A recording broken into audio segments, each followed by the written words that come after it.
RHS가 먼저 되는 거죠. 자, 그렇게 했을 때 지금 여기서 중요한 거는 뭐냐면 이렇게 트래버스를 할 때 각각의 노드에 대해서 다 accept를 콜해주게 되어 있습니다. 트래버스를 하면서 실제로는 하는 게 뭐냐면은 먼저 이쪽 3노드에 와서 넘버 노드 가가지고 accept를 콜해요. 지금 현재 비지터가 V라는 것이 지금 들어와 있습니다. V가 뭔지를 몰라요. V가 보면은 뭔지를 모르는데 하여튼 들어와 있다고 치고 V를 아규먼트 넘겨받았어요.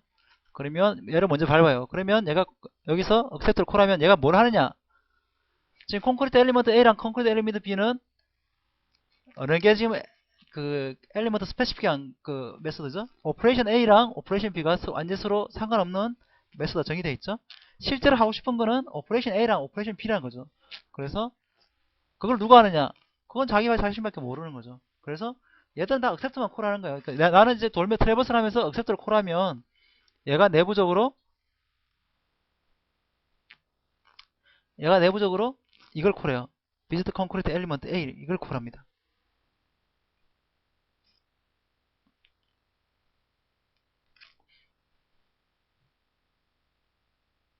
그리고 얘가 또 돌면은 얘는 이걸 또 콜해요. 그러니까 이미 비지터는 이 엘리먼트 다 알고 있어 이미.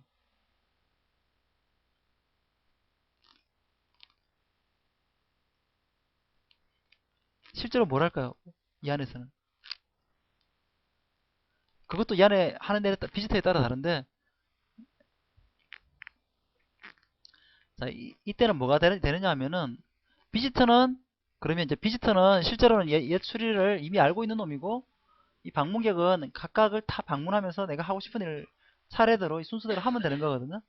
하는데 중요한 거를 자세히 보면 뭐가 중요하냐면은 이게 콜돼요. 이게 콜되고 아규먼트로 이게 넘어옵니다. 이게. 그래서 내가 얘에 대해서 처리를 할 수 있어요. 이 시점에서.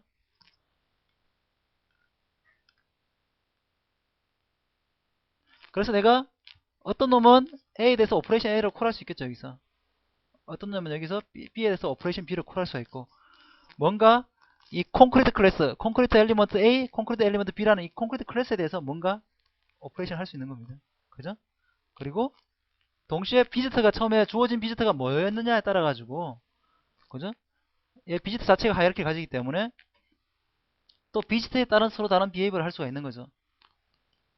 그죠? 그래서 각각의 이 메소드들이 서로 다른 비헤이브를 하는 거예요. 지금 얘랑 비헤이브가 다르죠?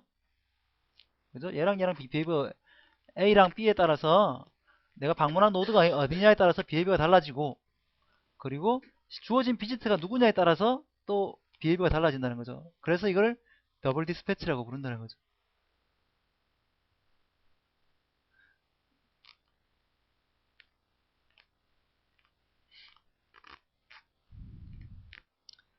자, 다시 보면은 자, 오브젝트 스트럭처가 있어요. 이 오브젝트는 어떤 내부적으로 엘리먼트 A 갖고 있고 B를 갖고 있어요. 그죠? 그래가지고 걔가 오브젝트에서 accept를 하면은 얘가 차례차례로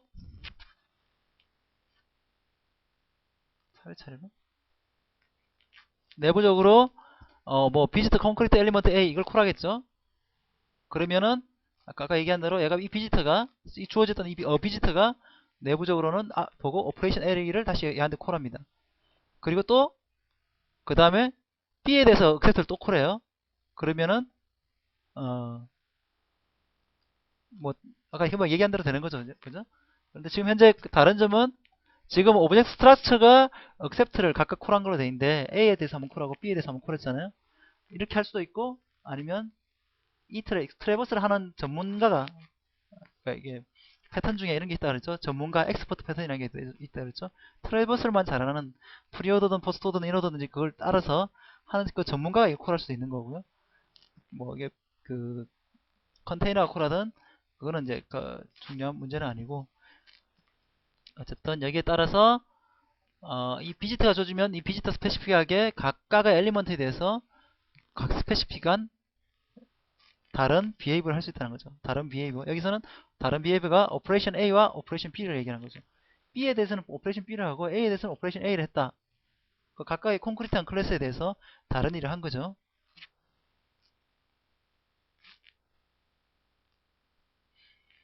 자, 금방 얘기했던 걸 또 이제 얘기하는 건데, 자, 뭐 똑같아요. 노드가 있죠. 그리고 비지터가 있죠. 여기 보면 내가 어느 노드를 방문하느냐, 베리어블 레프 노드냐, 베리어블에 대한 변수죠. 그리고 어사이먼트를 하느냐, 대입을 하느냐, 그에 따라서 서로 다른 노드를 방문하게 되겠죠. 앞에 얘기했던 거랑 거의 다를 바가 하나도 없습니다. 그러면 이쪽 노드를 방문할 때는 결과적으로 비지터 어사이먼트가 콜될 것이고, 이쪽 노드를 방문할 때는 비지터 베리어블 레프가 콜 되겠죠.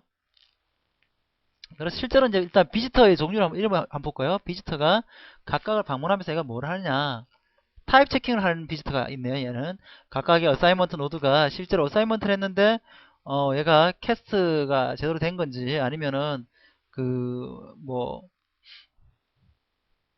그 뭐죠? RHS는 뭐 뭐가 있을까?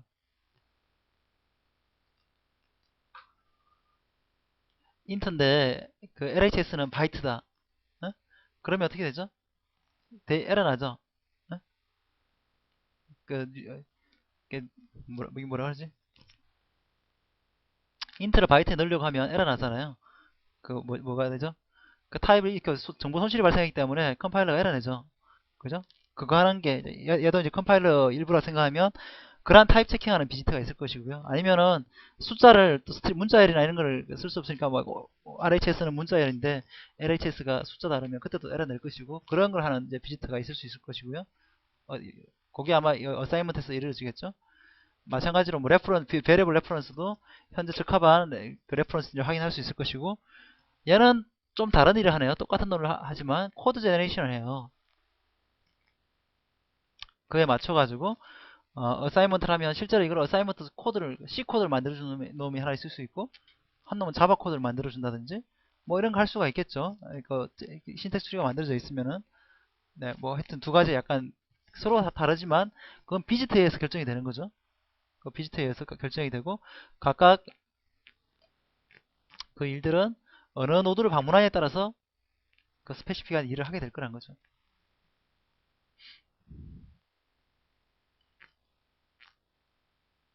그래서 프로그램이 노드에 대해서 일단 accept를 쭉 하게 되면 프로그램이 이제 accept를 하겠죠. accept를 하든지 아니면 프로그램 이터레이터 돌면서 각각의 경우에 accept를 쭉 하겠죠. AST 쫓아다니면서. 그러면은 얘가 assignment 노드에 가면은 얘는 이렇게 assignment 노드는 visit assignment를 콜할 것이고, accept 안에서 얘는 variable left를 콜하겠죠. 그러니까 결국은 accept가 제일 중요한 거고, accept 안에서 각각의 노드들이 약속에 맞게 이걸 해줘야만이 이 패턴은 동작을 하는 거죠. 약속이잖아요. 약속 규칙. 이 프로토콜을 안 맞춰주면 당연히 비지트 패턴은 동작을 할 수가 없는 거죠.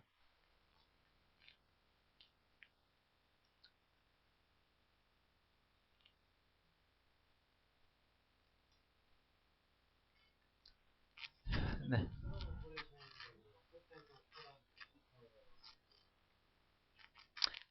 그 그렇죠. 이제 새로운 이제 비지터에다가 여기 이제 새로운 오퍼레이션을 추가하려고 한다. 결국은 이제 비지터가 여기다 노드가 하나 더 추가됐어요. 여기다가 요렇게. 어? 그러면 비지터 뉴 노드 뭐 이런 게 하나 더 있어야 되잖아요.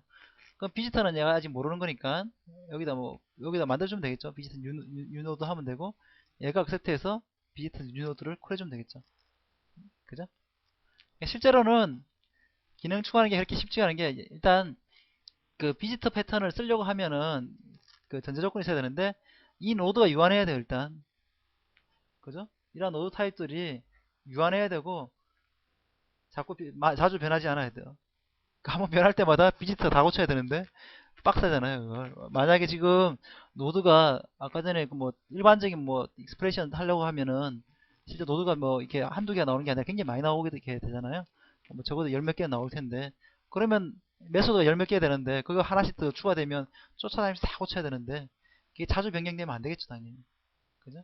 가능한 픽스돼 있어야 되고 하나 이게 만약에 이게 추가되면은 다 쫓아다니면서 고쳐야 되니까 물론 여기서 고칠 게 별로 없죠. 추가되는 노드에서 고쳐면 되지만 비지트는 다 고쳐야 되잖아요. 뭐 그런 것들이 뭐 단점이라면 단점일 수 있겠죠. 그래서 가능하면 이 노드 구성이 변경된다거나 뭐 자주 변하면 비지터가 별로 유용하지 않을 수 있다는 거죠. 그리고 또 어떤 경우에 안 맞느냐 하면은 당연한 건데 엘리먼트 스페시픽한 일을 하기 때문에 지금 하는 건데 만약에 이 안에 사는 이 다 똑같아요. 그냥 비지트 어사이먼트를 하는 게 아니라 그냥 다 똑같은 비지트를 한다고 쳐요. 그러면 굳이 이렇게 삽질할 이유가 없겠죠. 이렇게 비지트 패턴을 쓸 이유가 없다고. 그러니까 비지트 패턴은 더블 디스패치거니까 비지터만 있는 게 아니라 그 어사이먼트 노드라든가 베레블 레프 노드의 그 콘크리트한 구현체에 따라서도 달라지기 때문에 이렇게 하는 거잖아요. 만약 이게 필요 없고 그냥 비지터나 메소드 하나만 있으면 된다. 어? 이게 다 필요 없는 것들이다. 그죠? 그냥 비지터 노드 하나만 있으면 된다. 그러면 이 패턴은 뭐죠?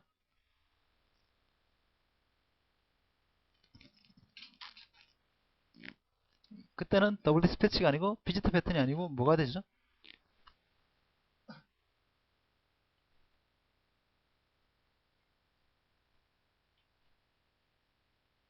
어? 뭐가 되죠? 빌더 패턴이 되죠. 빌더 패턴. 어? 빌더 패턴하고 달라질 게 하나도 없잖아요. 맞나? 빌더가 되나? 그렇죠. 그 트리를 트래버스를 하면서 각각의 빌드하는 거랑 크게 달라질 바가 없는 게 되겠죠.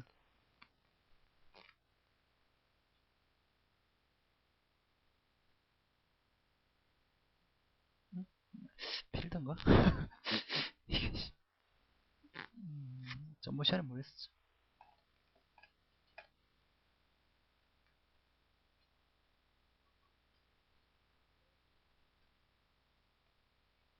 빌더가 되나? 스트레트지가 되는구나? 스트레트지라 봐야겠구나. 그냥 스트레이트지랑 똑같아지는 거죠, 그냥. 예.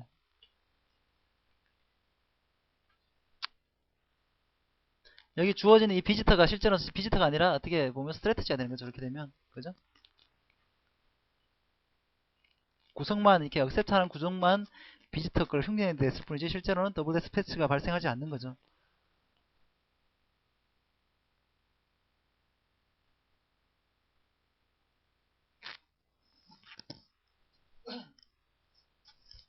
자, 이제 그 이터레이트랑 메멘토 두 개가 남았는데 이터레이트는 이게 우리가 이제 많이 사용하고 있는 패턴이죠.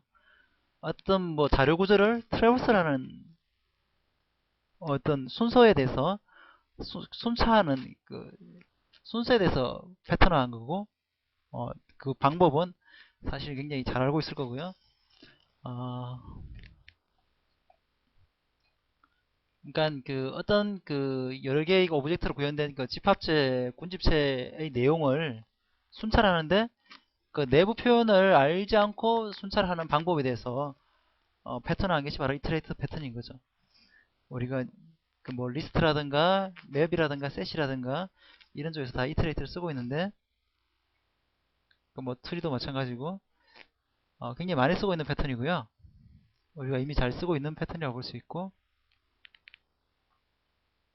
애그리게이트 이게 바로 뭐 컬렉션이라고 생각하면 되겠죠. 컬렉션. 예. 자바이틀 컬렉션 똑같습니다. 완전히. 그리고 콘크리트 애그리게이트는 뭐가 있죠? 리스트나 셋 같은 게 있다고 생각하면 되고요.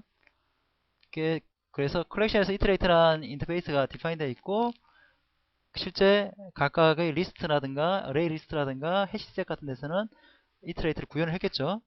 콘크리트 이터레이터를 구현했습니다.